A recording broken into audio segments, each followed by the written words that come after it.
गुणावली। Chapter 4 हमारे पास क्या है, द्विघात समीकरण। अब हम डायरेक्ट चैप्टर की ओर चल देते हैं। चैप्टर का नाम है द्विघात समीकरण। अब देखते हैं द्विघात समीकरण क्या होता है। द्विघात समीकरण होता है ax square plus bx plus c।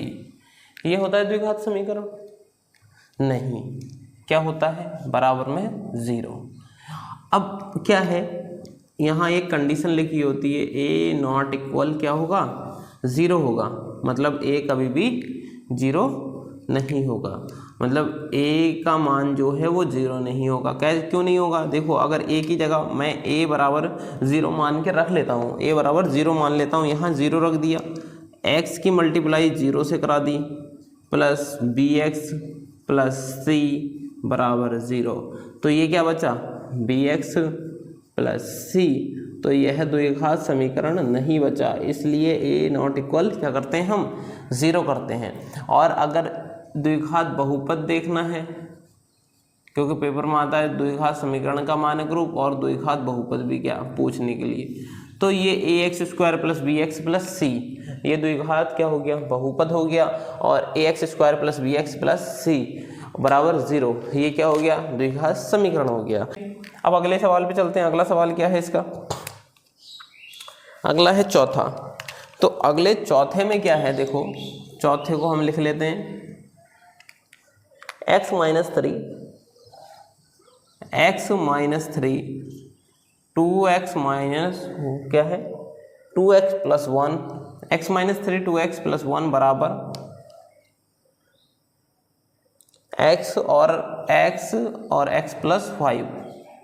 एक बार मिला लेते हैं, x minus 3 2x plus 1 x plus 1। ठीक है, अब हमारे पास में वही सेम प्रोसेस है, ये इससे मल्टीप्लाई करेगा और ये अगले वाले से, पहली वाली संख्या पीछे वाले दोनों से गुणा करेगी, ये ठीक है,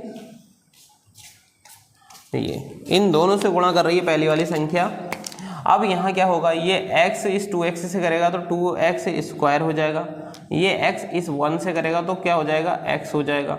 ठीक है, अब क्या होगा, देखो अब इसने इससे गुणा करी और इसने इससे गुणा करी, मतलब अब ये 3 जो है वो इससे गुणा करेगा और फिर ये 3 किससे करेगा, इससे करेगा। ठीक है, तो हम अब गुणा करते हैं उधरी। अब क्या होगा, देखो सबसे पहले -3 है तो माइनस की जगह तो माइनस लग गया, और 3 दूनी कितना होता है 6, तो हमने 3 दूनी 6x कर दिया, माइनस है तो माइनस लग गया, और 3 एकम क्या होता है 3। अब यहाँ पर कितना है x, ये इससे गुणा करेगा और ये सबसे आगे वाले से कर लेगा, तो x स्क्वायर हो जाएगा प्लस में 5x हो जाएगा। तो 5x के साथ में हमने अब जितनी भी संख्याएं जो प्लस हो रही हैं माइनस हो रही हैं उनको प्लस माइनस कर लेंगे, और जो क्या हो रही हैं जुड़ रही हैं, मतलब जैसा भी है वैसा लिखते हैं। इस 6 में से x गया तो 5 बचेगा, लेकिन संख्या 6 वाली बड़ी है तो माइनस इसका वाला आ जाएगा, और यहाँ पर -3 है तो -3, ये दोनों को इधर लाएंगे तो x स्क्वायर हो जाएगा माइनस में, और 5 प्लस का है तो -5x हो जाएगा। जब कुछ नहीं बचा तो 0 बचा, तो यहाँ पर 2x में से, अब देखो इस 2x में से ये x माइनस होगा तो x बचेगा स्क्वायर। अब यहाँ पर माइनस और माइनस, ये वाला माइनस और ये वाला माइनस दोनों जुड़ेंगे -10x हो जाएगा, और ये -3 है तो -3 और इज इक्वल्स टू में 0। तो ये हमारे पास एक द्विघात समीकरण है, तो हम लिख सकते हैं अतः यह एक द्विघात समीकरण है। अब अगला है हमारे पास में